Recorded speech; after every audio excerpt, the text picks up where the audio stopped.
Voilà, nous sommes dans le débat culturel. On essaiera d'avoir un stand démo peut-être d'ici la fin de l'émission ou le week-end prochain. Dans le débat culturel, vous savez qu'il y a des sujets qui intéressent, qui occupent d'ailleurs l'actualité culturelle et artistique. Je vais les décortiquer avec mes invités en plateau. Édouard Nyansounou, bonsoir. Bonsoir Stanislas et bonsoir à tous. Ça va très bien. Tu es habillé aux couleurs de Porto, c'est ça? Je viens tout droit de là-bas, il faut le comprendre. C'est ça. Sauf que je suis fâché, hein. Tu viens de là-bas, d'accord, mais bon. Tu n'es pas venu au complet, tu vois. Au complet, ce serait avec... Quand on quitte Porto, qu'est-ce qu'on ramène souvent? Souvent en agbada, c'est mieux. Non. La viande de porc. Bon, d'accord. Pélagie Bléoussi, bonsoir. Bonsoir Stan. Comment ça va? Ça va très bien, je suis ravie de te retrouver. Ah, vraiment? Bon, même si ça va demander un peu plus d'efforts aujourd'hui, comme je te disais, avec le temps qu'il fait. Ouais. Mais je suis ravie d'être là et de retrouver les téléspectateurs de E-Télé. C'est ça, ils te répondent. Merci beaucoup Pélagie pour l'effort que tu fais, l'effort constant. Je suis super content quand je te vois en plateau. Voilà. Tu es chroniqueuse culturelle, animatrice télé. Et tu as plusieurs casquettes, plusieurs cordes à ton arc. Oui. Tu maîtrises l'actualité musicale au Bénin et au Togo aussi. C'est ça. Au minimum. Au minimum. À chaque fois, ça me fait toujours rire quand tu dis ça. Au minimum. Au minimum. C'est ça. Voilà. Sinon, c'est plus que ça. Oui. Voilà. On essaie d'élargir les horizons. C'est toujours bien. Exactement. C'est ça. Tu es par ailleurs un ami de... Comment il s'appelle? Le gars qui a chanté Maladie d'amour, là. Hein? Santrinos Raphaël, voilà. Ah, d'accord. Oh, bon. Voilà. Tu vois que tu n'es pas n'importe qui. Origine oblige. Ah, ouais, c'est ça. Tu es l'ami de Santrinos Raphaël. Oui. Tu l'appelles, il décroche. Tu vois, en fait, c'est un autre niveau. Mais hein. c'est mon petit frère en vrai. Donc. Oui, je sais. Ça va, quoi. Je sais. Il doit répondre. Forcément. Ben oui. D'accord. Allez, merci beaucoup d'être là. Édouard Nyansounou, vous êtes journaliste culturel. Ah, bien sûr. La culture, ça se passe bien à Porto? Oui. Oui, pour l'essentiel, ça se passe bien. Oui. Eh bien, Porto-Novo, Cotonou, c'est aussi lié. C'est aussi lié. Ah oui. D'accord.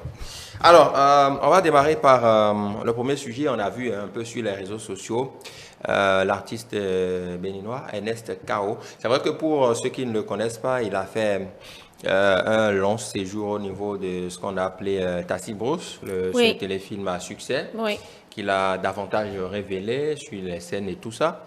Mais par la suite, il a disparu.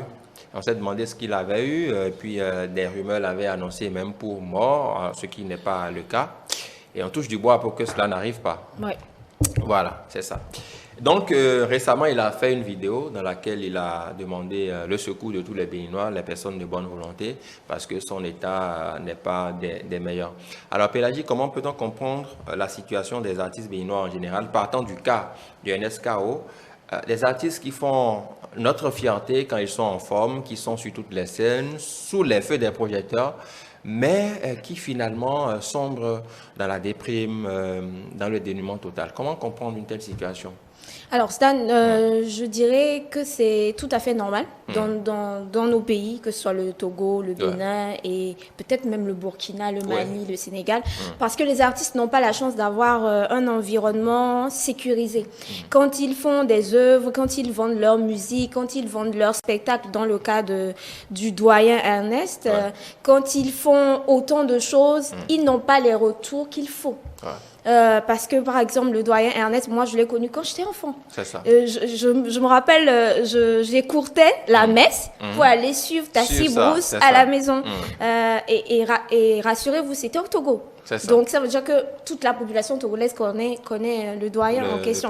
Donc, aujourd'hui, savoir que ce monsieur souffre de insuffisance rénale et qu'il n'a pas de soutien et même que sa carrière n'a pas pu l'aider à prendre soin de sa santé, c'est vraiment décourageant pour toute cette nouvelle génération qui essaie de se mettre dans les métiers de l'art. C'est vraiment décourageant et comme je le disais, c'est parce que l'environnement, peut-être juridique, financier, tout ça, c'est pas encore là pour que l'artiste puisse vivre de son art et peut-être même faire des économies pour les périodes de vaches maigres, comme on le dit souvent, les périodes de maladie et tout. Il n'est pas le seul. Blaze a eu ce problème il y a quelques moments en arrière. Et heureusement pour Blaze, le ministre Oswald Romeki s'est levé. Maintenant, aujourd'hui, le doyen est dans ce cas. Qu'est-ce qu'on doit faire, puisque ce n'est pas vraiment de sa faute ni de la faute de tous ces artistes-là complètement. C'est vrai qu'il y a des responsabilités à situer à tous les niveaux, mais aujourd'hui, voilà qu'il est souffrant. On n'a pas envie de perdre ce grand talent. Qu'est-ce qu'on fait? Il faut l'aider, franchement, parce que moi, le mutisme qui se crée autour de cette situation, ça me désole vraiment.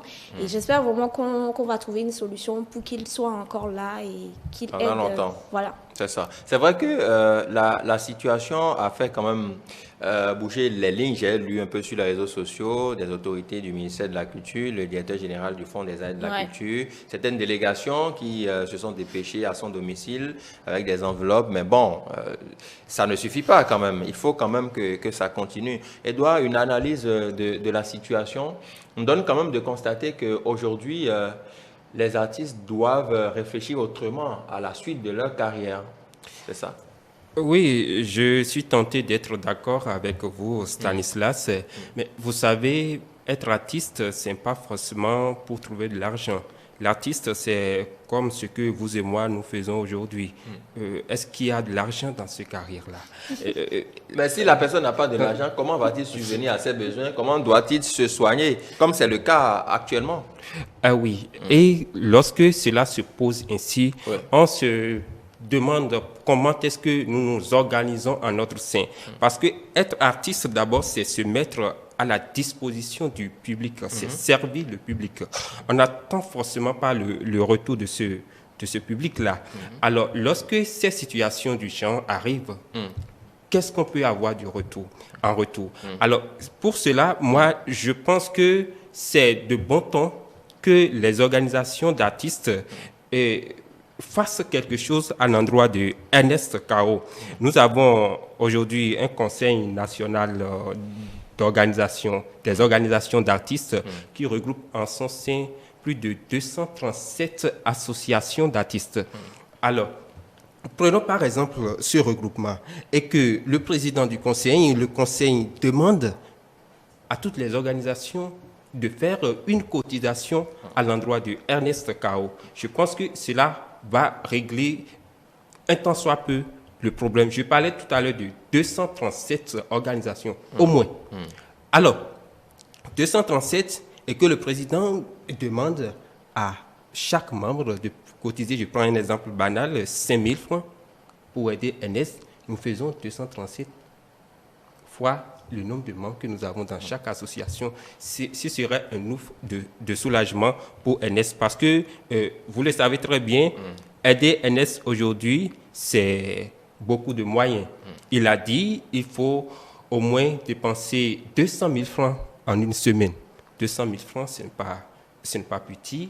Je ne sais pas combien de personnes gagnent 200 000 francs le mois aujourd'hui. Et donc, en cela, je salue également toute la mobilisation qu'on retrouve déjà autour de Ernest. J'aurais appris Gangan Production serait mobilisé. Il y a des artistes qui mènent des initiatives pour collecter des fonds. Mais pourquoi ne pas organiser un concert aussi pour l'aider? C'est possible. Concert de mobilisation de ressources? Et bien sûr. Possible, d'accord. Tout ça, c'est possible. Tout compte fait, je pense que nous sommes sur la bonne voie. Aujourd'hui, nous sommes en train de mener un débat pour qu'on puisse l'aider. C'est la bonne voie.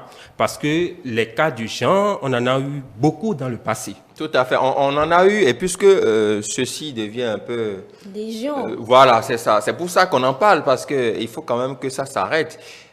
Notre objectif, est-ce que ça a des chances d'aboutir? Nous, on ne veut pas jouer au médecin après la mort. Est-ce que les appels à l'aide, tout ce qui est fait autour d'Ernest aujourd'hui, est-ce que ça a des chances véritables d'aboutir à ce qu'on puisse le sauver complètement? C'est là la grosse interrogation. Je pense que on n'a pas le don de voir l'avenir ni la fin de cette histoire. Tout ce qu'on peut faire en tant qu'humain, de bonne foi, c'est espérer qu'il y ait une belle fin à cette histoire. Mais franchement, comme tu le disais, ces cas font légion depuis, parce que je ne veux pas dire depuis un moment, c'est vraiment... à travers les années qu'on rencontre de ces problèmes-là, un artiste qui souffre et qui n'a pas de moyens pour se soigner et tout. Et c'est ce que je disais. Tu lui posais la question, s'il faut qu'on repense, en tout cas que les artistes repensent leur façon de... Je dis oui. Parce que en fait, être artiste, ça part d'une passion. Je suis d'accord avec mon confrère.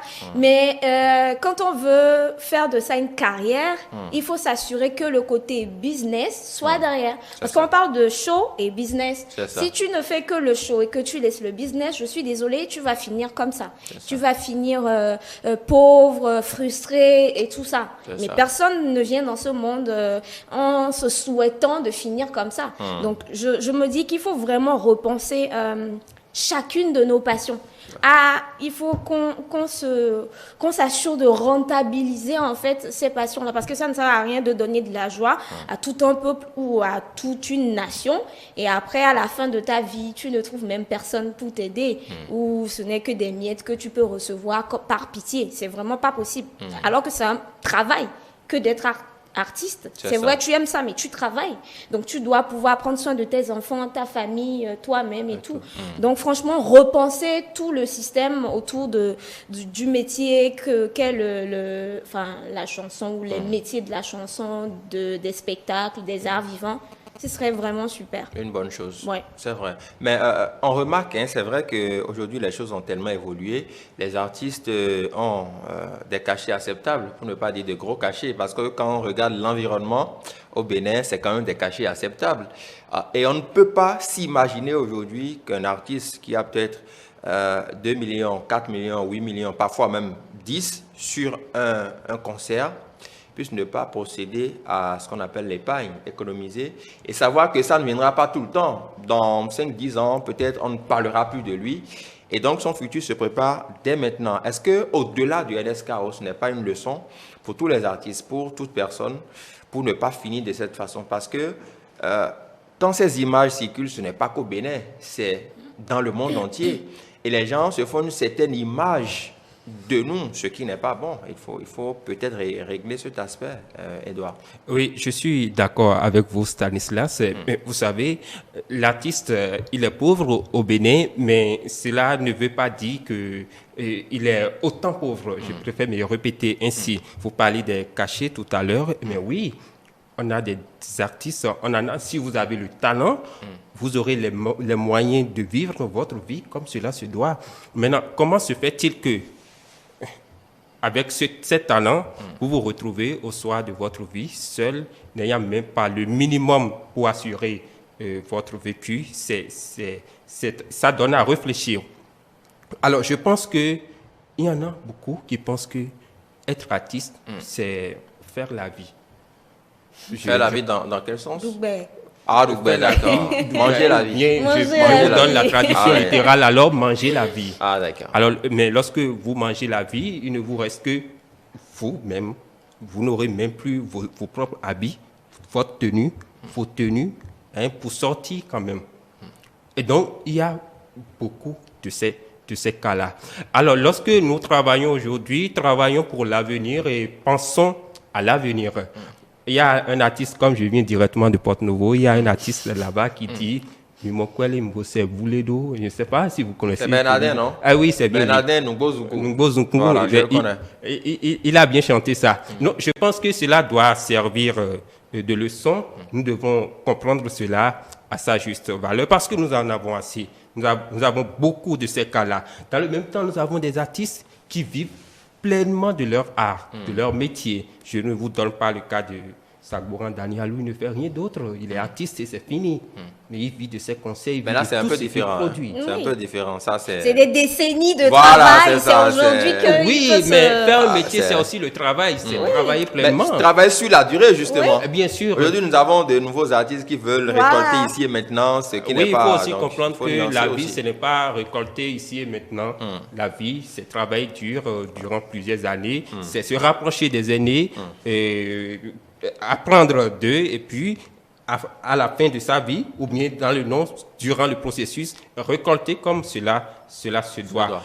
Les cas du genre, on en parlait tout à l'heure, on parle actuellement de NSKO, mais avant lui, Janvier Denangan, lui aussi, il est décédé du cancer. Même avant il était en Allemagne, il faut le préciser. Oui, il faut le préciser, il était en Allemagne, mais il a fait plusieurs années avant de décider de perdre sa vie, mais on n'en était pas informé. C'est pourquoi aujourd'hui je trouve que Ernest il est chanceux parce que aujourd'hui nous sommes en train de nous mobiliser grâce à cette vidéo de 4 minutes qu'il a pu faire et puis qui fait le tour des réseaux sociaux et c'est heureux. Mais justement, questionnons cette vidéo, Pélagie. Pourquoi on est arrivé à une vidéo? Est-ce qu'en amont, il n'a peut-être pas fait des démarches institutionnelles, envoyé des courriers, mais il sentait que ça ne prenait pas, en tout cas, c'était pas accéléré, donc il fallait passer par un truc viral sur les réseaux sociaux. Est-ce que ce n'est peut-être pas ça qui explique cette vidéo? C'est peut-être ça, et c'est peut-être pas ça non plus, parce que je me dis que dans son état, il doit être super fatigué. Donc, vraiment venir s'asseoir ou demander à des gens de faire des courriers pour aller déposer et tout, ça peut peut-être constituer un travail gargantuesque. Donc, il se dit qu'aujourd'hui, avec les réseaux sociaux, on atteint le monde.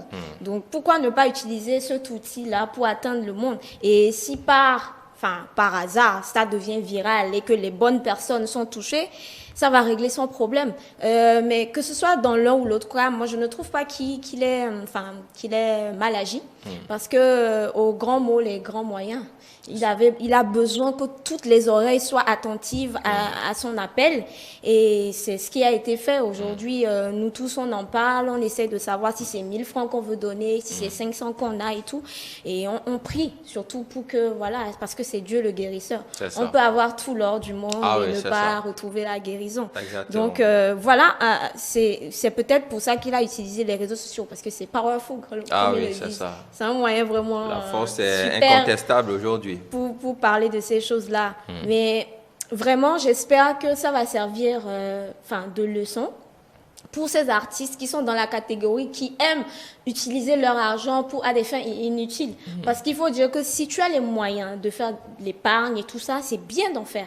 Mais si tu n'as pas les moyens, là, on peut comprendre. Que si, par exemple, tu n'as pas de gros cachets, ton talent n'est pas encore vendu à sa juste valeur, on peut comprendre.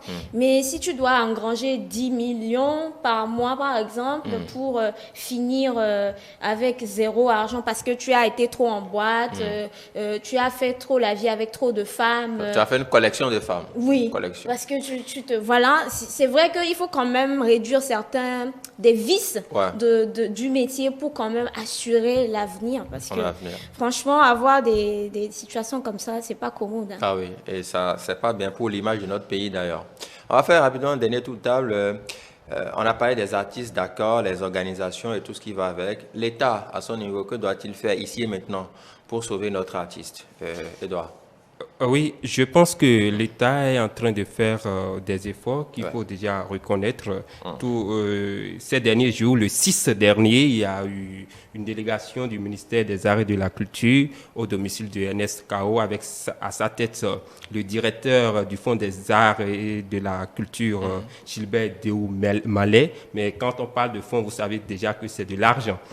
Donc, mais est-ce que l'argent donné est conséquent pour le sauver ici et maintenant? C'est ce que nous, on veut savoir. Moi, je ne saurais le dire. Je ne suis pas médecin. Je ne sais pas encore. Il a donné combien? Caché. C'est ça, je vous dis. Je ne sais pas encore la somme. Mais c'est déjà des pas.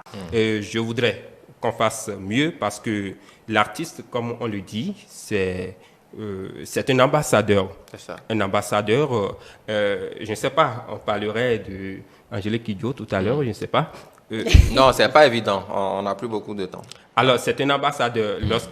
Lorsqu'il va à l'international, lorsqu'il rafle, il gagne des trophées, c'est le nom du pays qui est cité d'abord. Et quand on attend le nom du pays, on pense au gouvernement, on pense au chef de l'État, on pense au ministre de la Culture. Et donc, je pense que ce sera une très bonne chose que l'État l'aide. Et ce sera une très bonne chose qu'on mobilise les fonds conséquents pour véritablement l'aider et le sauver. Merci pour le mot. Oui. Pélagie, des chances d'aboutir? Oui, on croise les doigts. Oui, on croise vraiment les doigts. Moi, je voudrais vraiment que l'État, à travers le ministère de tutelle, puisse vraiment aider le doyen Ernest et aussi qu'on puisse vraiment penser à mettre un environnement sûr pour tous ces artistes, que ce soit des gens du théâtre, de la danse. Un environnement juridique surtout. Exactement, c'est ça que les artistes puissent jouir de leurs droits. Parce que quand tu as une chanson ailleurs, les gens... Ils dorment et leurs chansons tournent et ils ont de l'argent. Allez chercher Maria Carré. Chaque Noël, elle engrange des millions de dollars alors qu'elle ne chante pas. Donc voilà, il faut vraiment arriver à cet environnement juridique pour que l'artiste puisse vraiment être épanoui dans son métier et on n'aura plus de ces situations malheureuses. C'est ça. Bon, maintenant, force au doyen. Ah oui, force au doyen. On espère que tout se passera bien et qu'il va se retrouver sa santé. On croise les doigts, doyen. Et SKO, on vous aime beaucoup. Et nous souhaitons prompt rétablissement. Il va peut-être revenir et puis on va le recevoir. Échanger avec lui. Ce sera avec joie. Pour parler de tout ceci. Merci Pélagie, Bleoussi. Merci Stan. Voilà, je n'ai pas de mots. Edouard Yansounou, merci beaucoup. Tu voulais manquer de me remercier. Merci. Non, jamais. Ce sont les femmes qui sont jalouses. J'allais te remercier. D'accord, merci bien.